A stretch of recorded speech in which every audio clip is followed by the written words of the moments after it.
ഇന്ന് നമ്മൾ വയ്ക്കാൻ പോകുന്നത് ചെങ്കലവ കറിയാണ്. അതിനായി കഴുകി വൃത്തിയാക്കിയ ചെങ്കലവ എടുക്കുക, കട്ട് ചെയ്തെടുക്കുക. അതിനുശേഷം ഒരു മൺചട്ടിയിൽ വെളിച്ചെണ്ണ ഒഴിച്ച് കടുക് താളിക്കുക. ഇതിലേക്ക് അരിഞ്ഞു വെച്ച കൊച്ചുള്ളി, പച്ചമുളക്, ഇഞ്ചി, വെളുത്തുള്ളി, കറിവേപ്പില ഇട്ട് വഴറ്റുക. ശേഷം അതിലേക്ക് മുളക് പൊടി, മല്ലിപ്പൊടി, കുരുമുളക് പൊടി, മഞ്ഞൾപ്പൊടി, ഉലുവാപ്പൊടി എന്നിവ ചേർക്കുക. നന്നായി വഴറ്റിയെടുക്കുക. പച്ചമണം മാറുന്നത് വരെ അരപ്പ് നന്നായി വഴറ്റിയെടുക്കുക.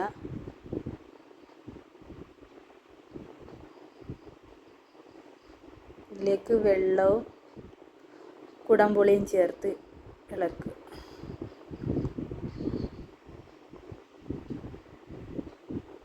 ഉപ്പ് ചേർക്കുക, ആവശ്യത്തിനുള്ള ഉപ്പ് ചേർക്കുക. കറി ഒന്ന് തിളച്ച് വരുമ്പോഴത്തേക്കും മീൻ കഷ്ണങ്ങൾ ഇട്ട് കൊടുക്കുക.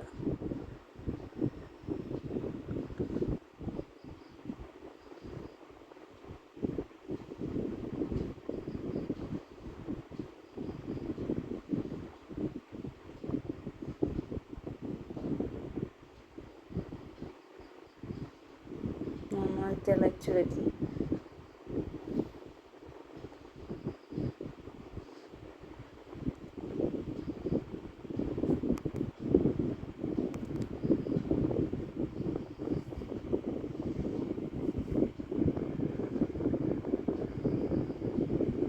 ചെങ്കലവ കറി റെഡി.